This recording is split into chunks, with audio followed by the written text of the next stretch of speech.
स्वागत है आपका आपके अपनी यूट्यूब चैनल एग्जाम पॉइंट पर। मैं रोज की तरह आज फिर 17 सितंबर 2025 का करंट अफेयर लेकर आया हूँ। 17 सितंबर के जितने भी इम्पोर्टेंट क्वेश्चन बनते हैं उन्हें हम डिस्कस करेंगे, उनके इम्पोर्टेंट फैक्ट भी जानेंगे। दोस्तों, आप किसी भी एग्जाम की तैयारी कर रहे हैं तो ये वीडियो आपके लिए यूजफुल रहने वाला है। इस वीडियो की पीडीएफ डाउनलोड करने के लिए आप हमारे टेलीग्राम चैनल एग्जाम पॉइंट पर जाकर वहां से पीडीएफ डाउनलोड कर सकते हैं। आइए शुरू करते हैं। पहले नंबर का क्वेश्चन देखते हैं।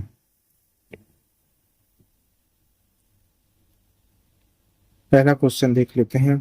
जस्टिस एम सुंदरम को मणिपुर उच्च न्यायालय के मुख्य न्यायाधीश के रूप में किसने पद की शपथ दिलाई है? सही आंसर है सी, अजय कुमार भल्ला जी ने। की पॉइंट देख लेते हैं।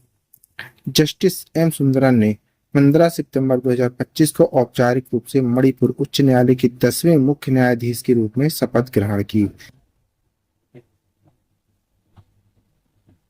यह शपथ ग्रहण समारोह राजभवन इम्फाल के दरबार हाल में सुबह लगभग 10 बजे आयोजित हुआ, जहां मणिपुर के राज्यपाल अजय कुमार भल्ला ने उन्हें शपथ दिलाई। उनकी यह नियुक्ति जस्टिस केम्पैया सोमशेखरन के सेवानिवृत्त होने के तुरंत बाद हुई, जिन्होंने 22 मई 2025 को पदभार संभाला था और 14 सितंबर 2025 को सेवानिवृत्त हो गए। जस्टिस सुंदरन का जन्म 19 जुलाई 1966 को चेन्नई में हुआ था। उन्होंने मद्रास लॉ कॉलेज से पढ़ाई की और पहले 5 वर्षीय एकीकृत विधि पाठ्यक्रम एग्रीगेटर लॉ कोर्स की बैच का हिस्सा रहे हैं। आइए दूसरे नंबर का क्वेश्चन देख लेते हैं।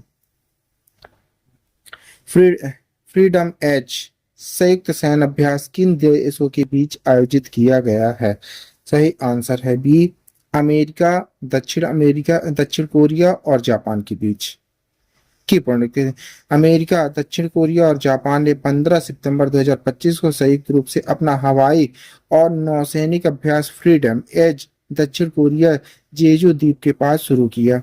यह बड़े पैमाने का सैन्य अभ्यास उत्तर कोरिया के बढ़ते परमाणु मिसाइल खतरों के खिलाफ त्रिपक्षीय रक्षा सहयोग को मजबूत करने के उद्देश्य से आयोजित किया गया, जहां तीनों देश ने इसे निवारक कदम बता रहे हैं। वहीं प्योंगयांग ने इसे उकसावे की कार्रवाई कहा है। यह बहु क्षेत्रीय अभ्यास है जिसमें समुद्र, वायु, साइबर अभियानों पर ध्यान केंद्रित किया गया है, इसमें शामिल है। आइए आगे बढ़ते हैं। तीसरे नंबर का क्वेश्चन देख लेते हैं। भारत की आगामी रबी फसल सीजन 2025-26 के लिए कृषि रोड मैप किस कार्यक्रम में तय किया जा रहा है? सही आंसर है बी, राष्ट्रीय कृषि सम्मेलन रबी अभियान 2025 की पढ़ते। भारत की आगामी रबी फसल सीजन 2025-26 के लिए कृषि रोड मैप राष्ट्रीय कृषि सम्मेलन रबी अभियान 2025 में तय किया जा रहा है। यह सम्मेलन सोमवार 15 सितंबर 2025 को नई दिल्ली में शुरू हुआ। 2 दिवसीय इस आयोजन की अध्यक्षता केंद्रीय कृषि मंत्री शिवराज सिंह चौहान कर रहे हैं। यह कार्यक्रम विकसित कृषि संकल्प अभियान चरण 2 का हिस्सा है, जिसका उद्देश्य तकनीक, नीतिगत सुधार, किसान केंद्रित रणनीतियों के माध्यम से भारतीय कृषि का आधुनिकीकरण करना है। आइए चौथे नंबर का क्वेश्चन देख लेते हैं। भारत में डेविस कप वर्ल्ड कप 1 में किस टीम को हराकर ऐतिहासिक उपलब्धि हासिल की है? सही आंसर है बी, स्विट्जरलैंड ने। की पढ़ते हैं। भारत ने टेनिस इतिहास में एक ऐतिहासिक उपलब्धि दर्ज की जब उसने स्विट्जरलैंड 9वीं वरीयता प्राप्त टीम को Davis cup 2025 world group tie 3-1 से हराया। यह मुकाबला स्विस टेनिस एरिना बीएलएन में खेला गया। इस जीत में भारत ने केवल डेविस कप 2026 क्वालिफायर में जगह बनाई, बल्कि यूरोपीय देश के खिलाफ यूरोप में 32 साल बाद पहली जीत दर्ज की। भारत के शीर्ष एकल खिलाड़ी सुमित नागाल ने रिवर्स सिंगल मैच में हेनरी बर्नेट को सीधे सेटों में 6-1, 6-3 से हराकर भारत की जीत पक्की की। दबाव में उनका संतुलित और आक्रामक खेल भारतीय टीम के आत्मविश्वास को दर्शाता है। आइए आगे बढ़ते हैं। 5वें नंबर का क्वेश्चन देख लेते हैं।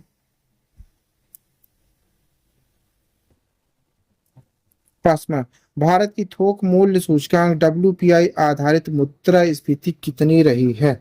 सही आंसर है सी, 0.52%। की भारत की थोक मूल्य सूचकांक WPI आधारित मुद्रास्फीति अगस्त 2025 में सकारात्मक हो गई और वर्ष दर वर्ष आधार पर 0.52% तक पहुंच गई। यह पिछले वर्ष की इसी महीने अगस्त 2024 में दर्ज 0.5 -0.58 से एक उल्लेखनीय सुधार है। वाणिज्य मंत्रालय के आंकड़ों के अनुसार इस वृद्धि का मुख्य कारण खाद्य उत्पादों, खनिज तेलों, कच्चे पेट्रोलियम, प्राकृतिक गैस, विनिर्माण धातुओं की कीमतों में बढ़ोतरी है। यह सकारात्मक दर कई महीनों की सुस्त या नकारात्मक मुद्रास्फीति के बाद थोक कीमतों के ऊपर की ओर गति का संकेत देती है। आइए छठे नंबर का क्वेश्चन देख लेते हैं। भारतीय नौसेना को हाल ही में दूसरा पनडुब्बी रोधी युद्धपोत किस नाम से मिला है? सही आंसर है बी, अद्रोथ।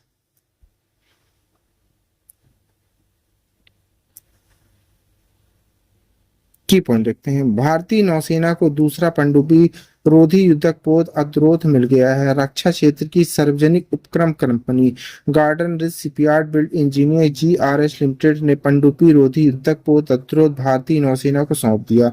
पनडुब्बी रोधी युद्धक पोत अद्रोथ मिलने के बाद नौसेना की शक्ति काफी इजाफा होगी। इस पोत का नाम लक्षद्वीप द्वीप समूह के अद्रोथ द्वीप पर रखा गया। यह श्रृंखला का दूसरा पोत है। इससे पहले 8 मई को पहला पोत अरना नौसेना को सौंपा गया है, जिसे 18 जून को नौसेना में शामिल कर लिया गया है। जीआरएसआई के अधिकारी ने बताया कि इस श्रेणी के पोत पर स्वदेशी 30 मिमी नेवल सरफेस गन लगाई गई, जिन्हें खुद जीआरई ने तैयार किया है। 7वें नंबर का क्वेश्चन, भारतवर्ष में कौन सा महत्वपूर्ण शिखर सम्मेलन समिट चेन्नई में आयोजित करेगा? सही आंसर है B, coast guard global summit CGGS की भारतवर्ष 2027 में चेन्नई में 5वें कोस्ट गार्ड ग्लोब समिट की मेजबानी करेगी, जिससे अंतरराष्ट्रीय समुद्री सहयोग में उसका नेतृत्व और सशक्त होगा। इस संबंध में घोषणा 11 से 12 को इटली राजधानी रोम में आयोजित 4वें सीजीआई के दौरान, जहां 115 देशों अंतरराष्ट्रीय संगठनों के प्रतिनिधियों ने भारत के प्रस्ताव का सर्वसम्मति से समर्थन किया। वर्ष 2027 तक यह शिखर सम्मेलन भारतीय तटरक्षक बल आईसीजी की स्वर्ण जयंती समारोह के साथ आयोजित होगा, जिससे यह अंतरराष्ट्रीय महत्व के साथ साथ वैश्विक दृष्टि से भी अत्यंत प्रासंगिक बन जाएगा। आइए 8वां क्वेश्चन देख लेते हैं। हिंदी दिवस के अवसर पर अखिल भारतीय राजभाषा सम्मेलन का उद्घाटन किसने किया है? सही आंसर है सी, अमित शाह जी ने, जो कि भारत के केंद्रीय गृह मंत्री हैं। की परिणति, हिंदी दिवस 2025 के अवसर पर केंद्रीय गृह मंत्री अमित शाह गुजरात के गांधीनगर स्थित महात्मा मंदिर में 5वें अखिल भारतीय राजभाषा सम्मेलन का उद्घाटन किया। इस अवसर पर विभिन्न केंद्रीय सरकारी विभागों 7,000 से अधिक अधिकारियों को संबोधित करते हुए उन्हें मातृभाषाओं के प्रति सम्मान, हिंदी को एक लचीली विकसित होती भाषा के रूप में बढ़ावा देती आवश्यकता पर जोर दिया। कार्यक्रम की भाषाएं सह अस्तित्व भाषा नीति में नवाचार की दिशा में नई पहले सामने आई है। आइए आगे बढ़ते हैं, 9वें नंबर का क्वेश्चन देख लेते हैं। प्रधानमंत्री नरेंद्र मोदी ने बिहार के किस हवाई अड्डे के अस्थित टर्मिनल भवन का उद्घाटन किया है? सही आंसर है सी, पूर्णिया हवाई अड्डा। की पॉइंट, प्रधानमंत्री नरेंद्र मोदी ने बिहार के पूर्णिया हवाई अड्डे के अस्थायी टर्मिनल भवन का उद्घाटन किया और लगभग 36,000 करोड़ की कई आधारभूत संरचना विकास परियोजनाओं की शुरुआत की। ये परियोजनाएं ऊर्जा, परिवहन, कृषि, कनेक्टिविटी जैसे क्षेत्रों को कवर करती, विशेषकर बिहार के सीमांचल क्षेत्र को ध्यान में रखते हुए। पीएम ने इस परियोजनाओं की पूर्वी भारत को आर्थिक आधारभूत गतिविधियों का प्रमुख केंद्र बनाने की दिशा में बड़ा कदम बताया गया है। आइए 10वें नंबर का क्वेश्चन देख लेते हैं। आईसीसी के लिए women's player of the month कौन चुना गया है?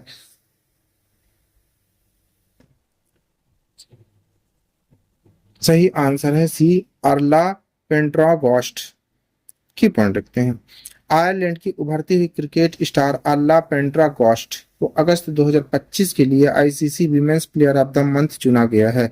23 वर्षीय इस ऑलराउंडर ने T20 अंतर्राष्ट्रीय मैचों में शानदार प्रदर्शन किया, विशेषकर पाकिस्तान के खिलाफ, जिससे आयरलैंड को बड़ी सीरीज जीतने में मदद मिली। उसकी बल्लेबाजी और गेंदबाजी दोनों ही प्रभावशाली रही, जिससे उन्होंने अंतर्राष्ट्रीय पहचान दिलाई और महिला क्रिकेट की संदर्शता को और मजबूती दी है। आगे बढ़ते हैं, 11वें नंबर का क्वेश्चन देख लेते हैं। तिरुमाला पहाड़ियां और एर्नामट्टी डिब्बालू किस राज्य में स्थित है? सही आंसर है बी, आंध्र प्रदेश। की प्रणति, आंध्र प्रदेश के प्राकृतिक चमत्कार तिरुमाला पहाड़ियां विशाखापट्टनम के पास स्थित एर्रामट्टी डिब्बालू लाल बालू के टीले की एक उपस्थिति हासिल की है। इन्होंने यूनेस्को की विश्व धरोहर स्थलों की अस्थायी सूची में शामिल कर लिया है। यह पहला और महत्वपूर्ण कदम है जो भारत और राज्य सरकार की इन अद्वितीय भूवैज्ञानिक पारिस्थितिकी संरचनाओं को लंबे समय तक संरक्षित करने की प्रतिबद्धता को दर्शाता है। यूनेस्को की अस्थायी सूची में शामिल होना किसी भी स्थल की पूर्ण विश्व धरोहर बनने की प्रक्रिया का पहला औपचारिक चरण है। इसका महत्व है। आइए 12 नंबर का क्वेश्चन देख लेते हैं। भारतीय रिजर्व बैंक आरबीआई ने भारतीय बैंक नोटों पर किस उद्देश्य विशेषकर माइक्रोसाइट लॉन्च किया है?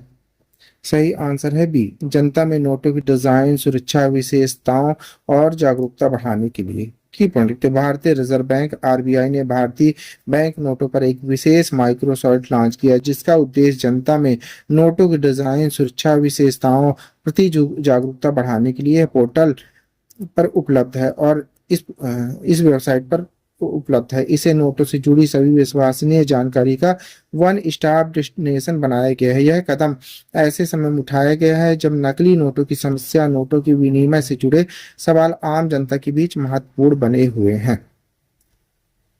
आइए 13 नंबर का क्वेश्चन देखते हैं। अल्बानिया में कृत्रिम बुद्धिमत्ता एआई संचालित मंत्री का नाम क्या है?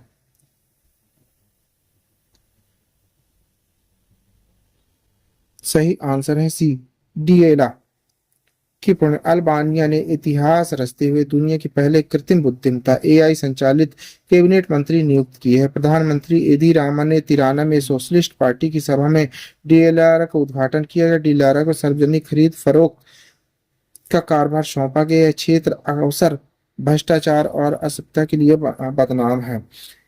इस कदम के साथ अल्बानिया ने डिजिटल शासन, राजनीतिक निर्णय निर्माण में कृत्रिम बुद्धिमत्ता को सीधे शामिल कर एक नया उदाहरण प्रस्तुत किया है। आइए 14 नंबर का क्वेश्चन देख लेते हैं। भारत ने कितने नए स्थलों को यूनेस्को विश्व धरोहर स्थलों की अस्थायी सूची में शामिल किया है? सही आंसर है बी, 7।